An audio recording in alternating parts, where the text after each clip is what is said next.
네, 안녕하십니까. 히포크라송입니다.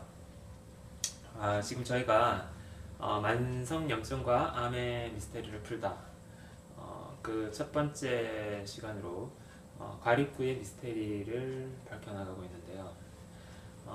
자, 한번 일단 적어볼게요. 과립구 미스테리.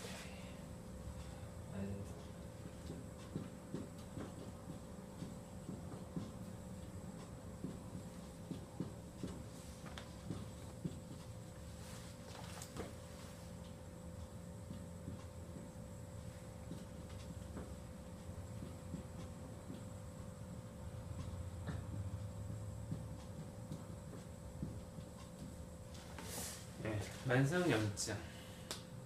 만성염증이란 말도 일반인들에게 매우 생소한 용어라고 생각이 됩니다. 그리고 암도 마찬가지고요. 암은 그래도 좀 두려움과 공포의 대상이 되어 있는데 여기서 이제 저번에 가립구와 임파구를 저번 시간에 설명을 간단히 드렸는데요.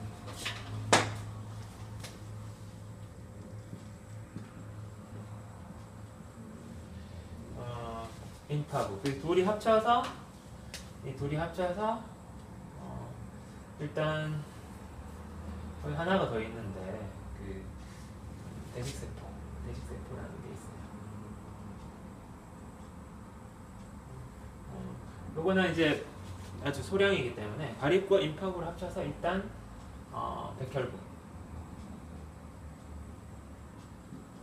이렇게 보시면 되겠습니다.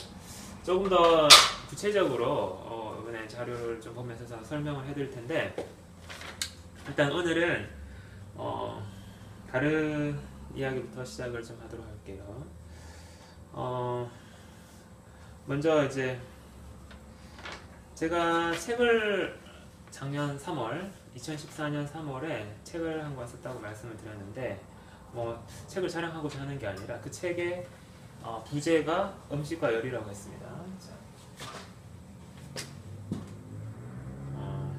음식과 열.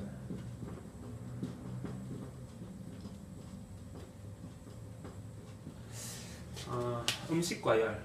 우리가 매일 먹는 것이 음식이고 그 다음에 그 음식을 통해서 우리는 에너지를 얻죠. 그것이 바로 열이라고 보시면 되겠습니다. 이 문제가 왜 중요하냐면은 지금 우리가 제일 맞닥뜨리고 있는 그 대사성 질환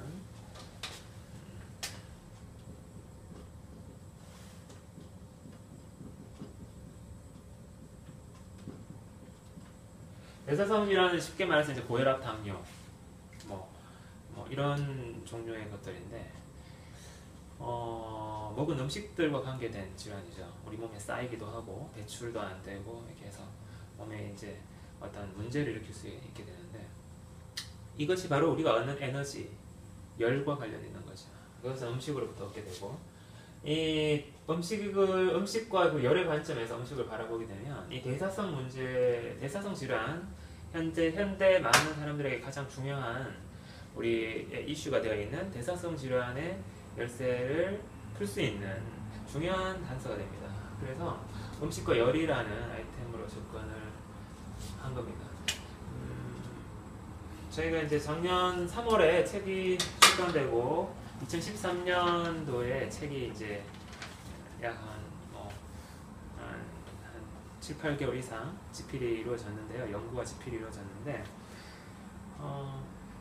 그 당시 출간될 당시인 작년 4월 정도를 생각을 해봤을 때 그리고 집필될 당시에도 마찬가지였고요. 그리고 1년이 지난 지금 현재를 봤을 때 상당한 많은 변화가 일어났습니다. 어떤 분야에서냐면 방송계통에서 말하는 건강정보에 대한 변화를 말씀드립니다. 네. 건강정보의 변화. 적을 건 아니에요. 그 건강정보가 우리 이제 방송에서 많이 나오고 있는데요. 그 건강정보들이 작년 이맘때만 해도 상당히 달랐습니다. 어떤 상황이었냐면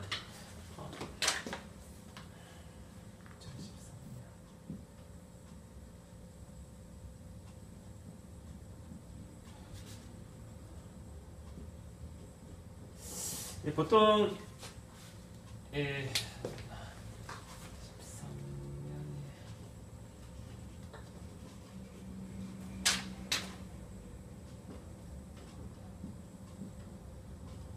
지금 현재 그 당시만 해도 저희와 같은 이제 전문가가 볼 때는 굉장히 방송에서 나오고 있는 내용이 오히려 병을 키울 정도로 아주 우려할 만한 수준이었어요.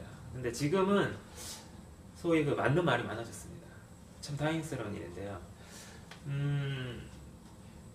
제가 책을 쓸 때도 그 방송에서 나오는 내용들이 너무 틀린 내용이 많이 나와서, 물론 방송을 뭐 욕하자고 하는 얘기는 아닌데, 방송을 많은 사람들이 시청하고 있고 종편이라든지 이런 프로그램들 많이들 보다 보고 거기서 이제 정보를 얻어가지고 사람들 건강과 식생활을 사람들이 노력하는 상황이었기 때문에 방송은 매우 중요합니다. 그래서 이 부분을 얘기해, 그 당시만 해도 그 일단은 햇빛에 대한 부분이 중요하지 않았어요. 햇빛은 지금은 이제 햇빛을 보는 비타민 D라는 것이 중요하다 이렇게 알려지지만, 그 당시에만 해도 햇빛은 자외선이고 이것은 차단해야 된다. 선크림. 예, 심지어는 이것이 피부암을 일으킬 수 있다고 많은 의사들도 경고를 했었고요. 이런 부분들이 방송에서 흐름을 타기 시작을 하면서 이제 한 방송에서 뿐만 아니라 이곳저곳에서 비슷한 내용들이 많이 나오고 있습니다. 그리고 또 그 당시 2014년 3월이죠, 그죠? 3월, 2013년 이런 제일 중요한 게 한국인의 소금 섭취에 대한 문제를 많이 얘기하고 있었어요.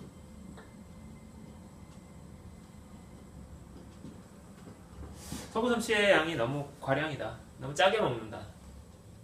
제가 책을 출판을 하고 그 당시 이제 식약청에서, 물론 이제 제 책이 전에도 말씀드렸지만 뭐 큰 반향을 일으킨 건 아니었고 많이 팔려 나간 것도 아니었기 때문에 이펙트는 적었을지 몰라도 일단은 뭐 책을 홍보하는 차원에서 그 당시에 그 여러 방송국에 있는 PD나 작가분들한테 한 70에서 한 100권 정도를 일단은 그게 뿌렸다고 하죠. 뿌린 걸로 알고 있는데요. 일반인들에게 많이 안 팔렸지만 그래도 그분들이 좀 봤을 수 있는 가능성이 있다라고 보여집니다.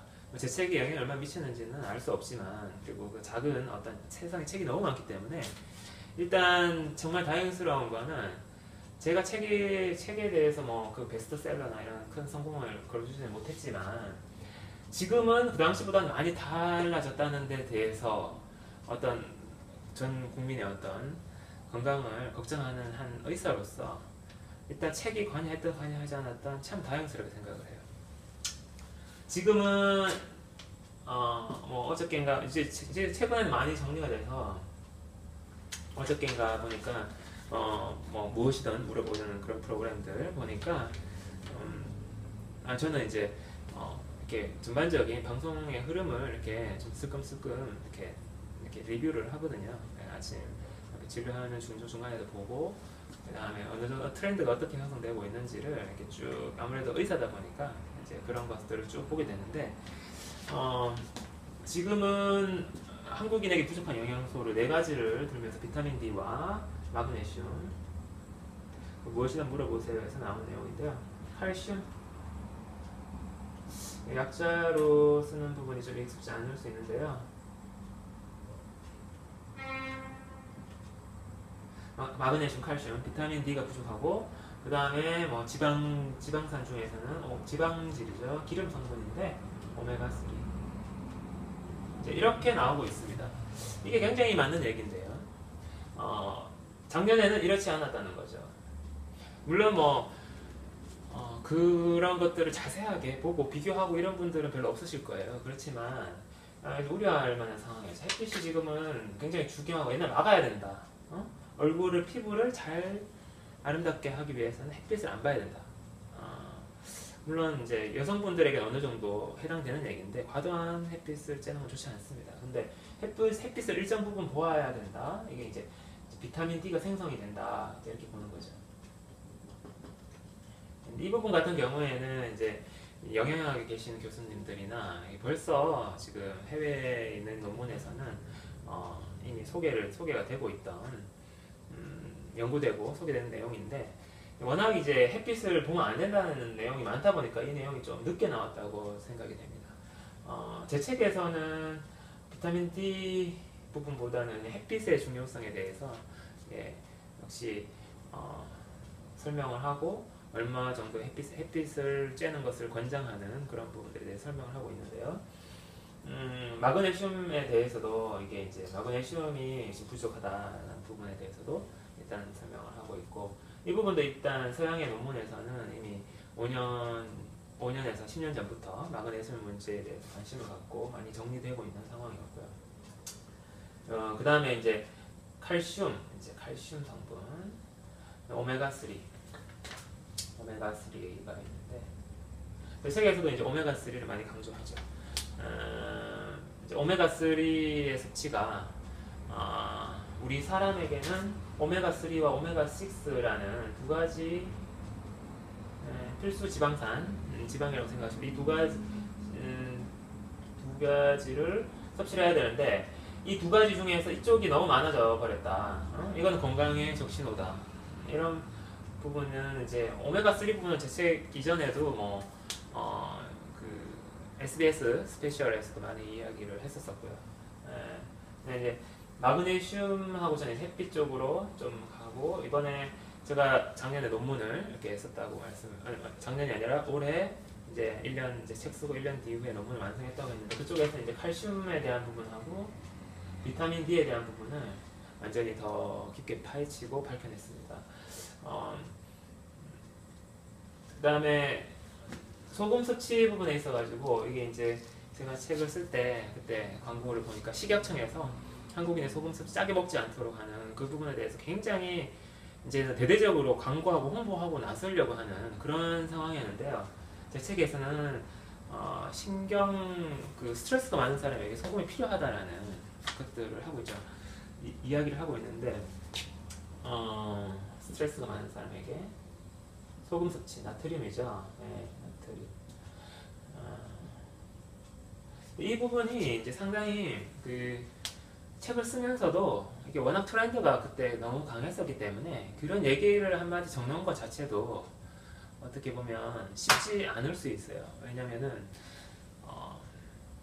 좀 이렇게 반향일 수가 있잖아요. 근데 책을 결과적으로는 책에 대한 반향이 크게 일었다라고 보기는 어렵기 때문에 좀 기우에 불과했지만 근데 이 소금 섭취의 문제에 대해서 지금은 이제는 이야기가 사라졌어요.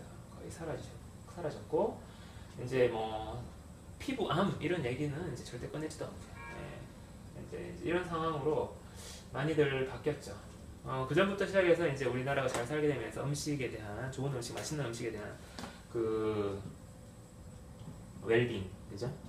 음식, 좋은 양질의 그것을 이용을 해서 재료를 이용을 해서 유기농 재료라든지 이런 것들에 대해서 이어지고 이제 그런 음식을 하는 부분이나 맛있게 요리하는 법에 대해서 지금도 꾸준히 이어지고 있는 내용입니다. 이제 이런 음식들의 어떤 섭취에 대한 관념이 우리의 건강을 위협하고 있다고 볼 수가 있죠. 이거에 대해서 이제 알 필요가 있다는 거고요.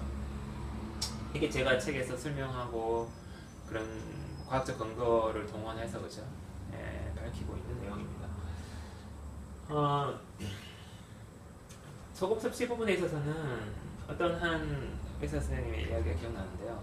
소금의 섭취가 많은 부분이 암과 관련이 있을 수 있다라는 어떤 이야기를 하시는 분까지 계실 정도로 소금 섭취를 줄여야 한다는 게 그냥 공공선의 관점에서 아주 이렇게 선이 되면서 이렇게 너무 이렇게 굉장히 유행을 탔었던. 근데 이제 스트레스를 많이 받고 하는 사람들이 소금을 섭취하지 않으면은 영양소 결핍에 의해서 몸에서 문제가 생길 수 있거든요. 물론 소금을 너무 많이 계속 먹어버리면은 신장에 부담이 갈 수 있겠죠. 그러면은 또 줄이는 거는 맞긴 맞는데 영양소를 보충해야 되는 측면도 있거든요. 이 부분은 상당히 동전의 양면과 같은 부분이에요. 영양소를 보충하는데 너무 많이 먹어버리면 또 위험할 수 있는 거죠. 틀린 얘기는 아닙니다. 그런데 스트레스가 많이 받을 때는 소금 섭취를 좀 늘릴 필요가 있죠. 현대 사회의 특징인데요, 스트레스가. 자외선 부분에 있어서는 이제 뭐 햇빛에 대해서 극단적으로 햇빛을 피하는 여성들이 많이 늘어나고, 원래 이제 햇빛 부분에 대해서는 남성이 햇빛을 더 많이 필요로 합니다, 여성보다. 뭐 이런 걸 이제 뭐 대체적으로 이렇게 생각이 됩니다. 이 부분에 대해서 뭐 증명된 바는 아니지만, 여성분들은 햇빛을 조금만 노출돼도 많이 힘들어하는 분들이 많으시고, 남자는 밖에서 일해도 햇빛을 좀 견뎌내죠. 여성들은 이제 그 당시에는 선크림으로 차단을 하고 밖으로 실내로만 다니는 그런, 그리고 햇빛이 없는 쪽으로 무조건 서 있고, 거의 햇빛에 대한 이제 과다 공포증 정도의 어떤 그런 상황이 있었던 상황으로 판단됩니다.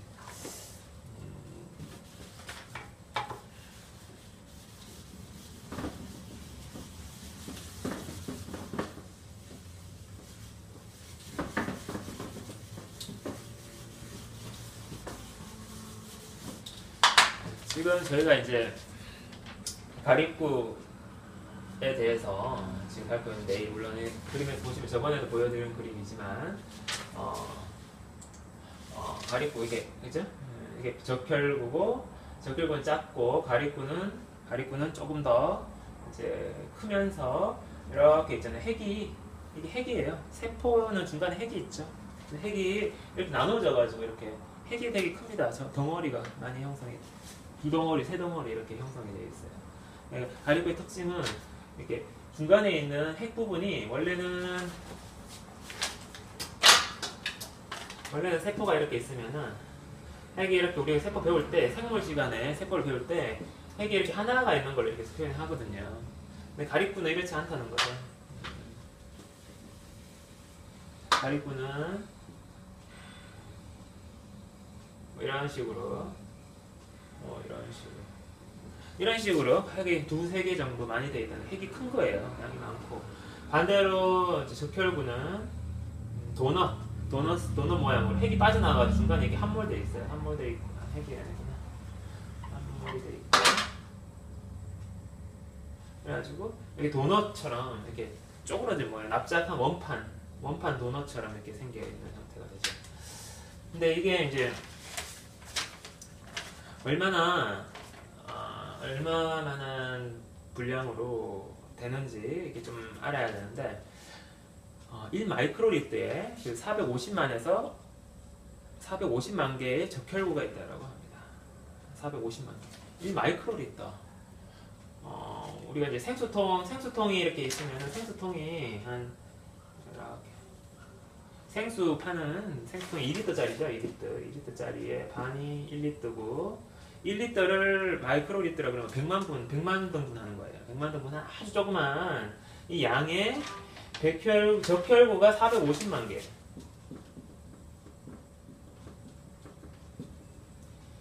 그리고 거기에 백혈구가 가립구만 있는 건 아니죠. 가립구랑 임파구가 같이 있는데, 백혈구가 5,500개.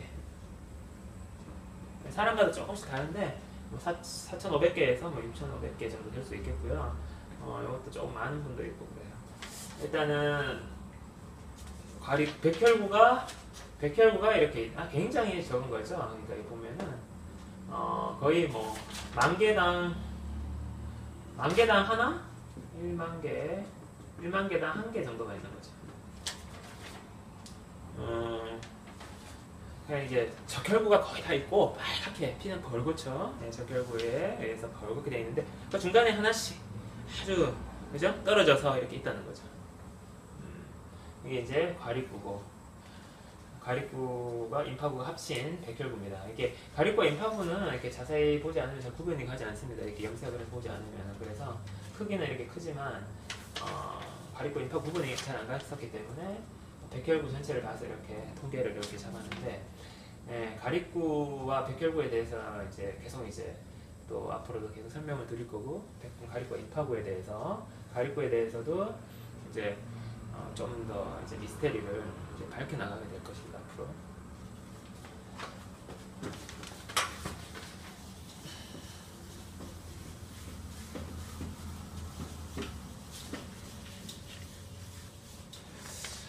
그러면 여기 그 그림을 다른 그림을 하나 보겠습니다.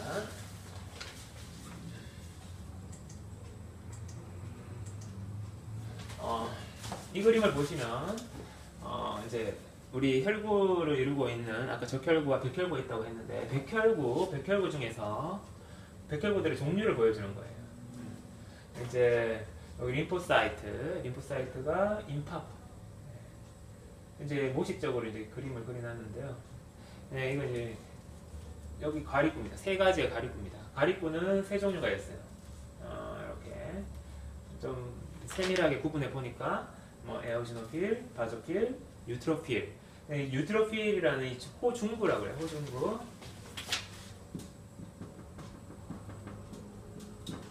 가리구의 대다수는 호중구입니다. 가리구의 많은 부분을 호중구라고 생각하시면 되겠어요. 그 다음에 모노사이트, 요거 아까 대식세포 말씀드렸던 조금 이제 10% 정도 차지하는 이 모노사이트가 이제 대식세포가 되는데 이런 식으로 백혈구가 분류되어 있는 거죠. 그러니까 빨간 피가 있는 전체적인 상황에서 백혈구가 아주 뜨문뜨문 있는데 그 뜨문뜨문한 백혈구들은 가리구, 그 다음에 임파구, 이거는 이제 대식세포. 임파구는 암에 중요하다고 말씀드렸고 가리구는 임파구와 반대되는 성질을 하고 있어요. 모노사이트는 뭐 일단 지금 중요한 부분은 아니겠습니다. 일단 신경 안 쓰셔도 되겠습니다. 그래서 이렇게 되겠습니다. 일단 오늘 혈구세포에 대해서 지금 개괄적으로 좀 설명을 드리고 있는데요. 일반인들에게 사실 이 정도 설명이라는 건 매우 어려울 수도 있는 내용입니다. 다른 얘기를 막간에 또 하나 해드리면은 우리 내과, 외과라는 말이 있죠.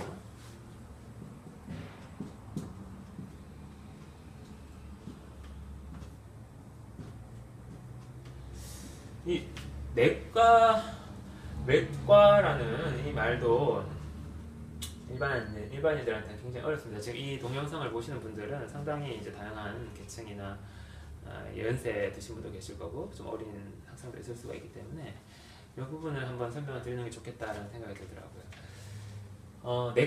내과는 무엇이냐? 내과는 뭐 내 속에 있는 것을 뭐 이렇게 뭐 수술하나? 이렇게 뱃속에 있는 것을 수술하나 이렇게 생각하시는 분 많은데 내과는 수술하는 곳이 아닙니다. 외과가 수술하는 것이에요. 외과. surgery, 영어로는 이제 surgery 그러는데 내과는 수술을 하지 않고 그냥 이렇게 투시하듯이 몸을 바라보고 한의사들도 내과고요. 투시하듯이 몸의 증상을 가지고 읽어가지고 전체적으로 이렇게 약을 처방을 한다거나 약초를 쓴다거나 하는 것을 내과라고 합니다. 내과. 저는 저번에 내과적이면서도 정신과적인 스타일을 가지고 있는 의사라고 그랬죠. 외과는 뭐 심장 수술하는 데도 있고 뱃속 수술, 맹장염 수술하는 데도 있지만 치과도 외과예요. 치과. 일반 외과, 심장외과, 심장외과도 있고요. 이렇게 이제 수술을 하는 거죠. 치과도 염증을 끌어내고 체를 빼내고 이렇게 하는 거는 수술이고 임플란트를 심는다든지 인공관절, 정형외과에서 이제 인공관절 하죠. 인공관절 이런 것들이 다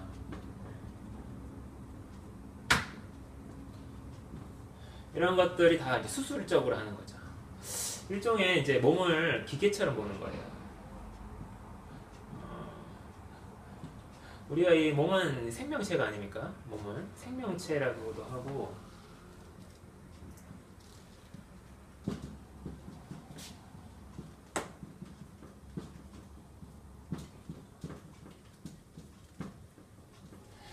몸은 생명체라고도 하고 유기체라고도 하는데 분명히 무슨 요소 장기가 있고 혈액이 있고 몸이 있듯이 기계적으로 뭔가 하나하나가 이루어진 부분이 분명히 존재합니다.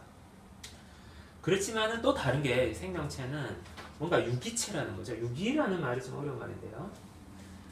생명체라는 거는 그냥 단순한 기계가 아니라 이렇게 뭔가가 이렇게 막 연결이 된 듯하게 조화롭게 뭔가 하나의 덩어리처럼 움직이는 그런 거죠. 유기체라는 게 이제 영어로 organism이라고 하는데 organized, 응? 조직됐다는 거예요. 뭔가 조직화가 잘 돼가지고 아주 서로 밀접한 관련을 갖고 있다. 유기체다. organize. 그러니까 이게 몸은 기계로서 보는 관점도 있지만 유기체적 관점도 있기 때문에 몸은 그 단순히 기계가 아니라 서로 각 요소들이 아주 밀접하게 연결된 그것을 이제 파헤치기 위해서 과학자들이 연구를 하고 있지만 굉장히 복잡합니다. 근데 이 유기체라는 거죠. 몸은 어떤 연결된 부분. 이 몸을 연결된 부분으로서 보고 그게 효과가 있는 약이라든지 그런 것들을 이렇게 해서 약초라든지 뭐 인공적으로 만든 약도 있지만 또 자연에서 만들어진 약도 많고 약초도 있거든요. 그래서 이제 그렇게 치료를 사람을 해주는 것이 이제 증상을 보고 약을 치료하는 것이 내과라고 해요. 내과라고 생각을 하시면 돼요. 내과는 뭐 소아과도 내과고요. 많죠. 소아과도 내과에 들어가고 뭐 정신과도 내과에서 원래는 시작이 된 걸 겁니다. 옛날에 지금은 다 나눠져 있지만 마음도 중요하니까요. 네. 내과에서 상담도 많이 하고 한의사들도 그렇지만 상담을 많이 하시죠. 소아과, 내과, 뭐 이비인후과는 외과 쪽이네요. 이렇게 해서 여러 가지 면에서 뭐 내과 중에서 뭐 전통 내과 중에서는 뭐 소화기 내과, 소화적인 내과 하는 것도 있고 뭐 내분비 내과, 이렇게 호르몬 관계를 보는 내분비 내과. 내과도 많이 이제 분과가 되어 있는 상황인데요. 그래서 이제 내과는 약으로 증상을 보고 약으로 치료한다. 그리고 상담을 한다. 이렇게 보시면 되겠고요. 외과에서는 수술을 한다. 새로 뭔가를 뭐 이식도 하고 이식, 수술. 그 다음에 염증 조직을 제거하는 거, 염증 조직.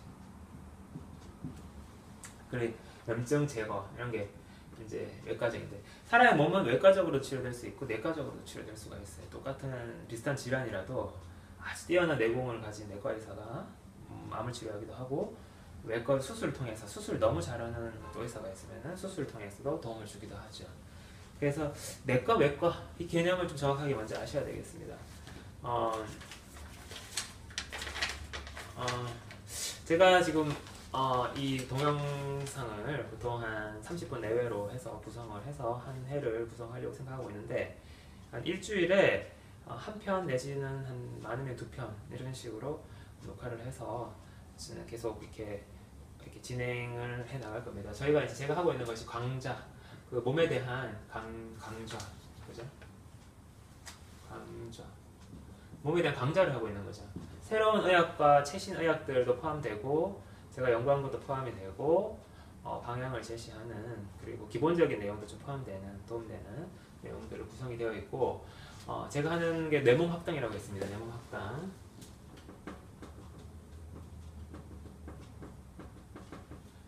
내 몸에 대해서 배우는 거. 내 몸에 대해서 이제 알지 못하면은 변화가 생길 수 없고 이유를 알지 못하면은 하지 않는다. 바쁘죠. 할 일이 많은데 이유도 모르는 것을 왜 하고 있겠습니까, 그죠? 그래서 내 몸에 대해서 잘 배우고 원리와 이치를 잘 알아내야 된다. 그래서 이제 강좌를 진행하고 있는데 지금 오늘 또 이제 내과, 외과 일단 과립구에 대해서 지금 점점 여러분들에게 들어가고 있고 소개하고 있고 내과, 외과도 또 한번 설명을 드렸습니다. 일단은 지금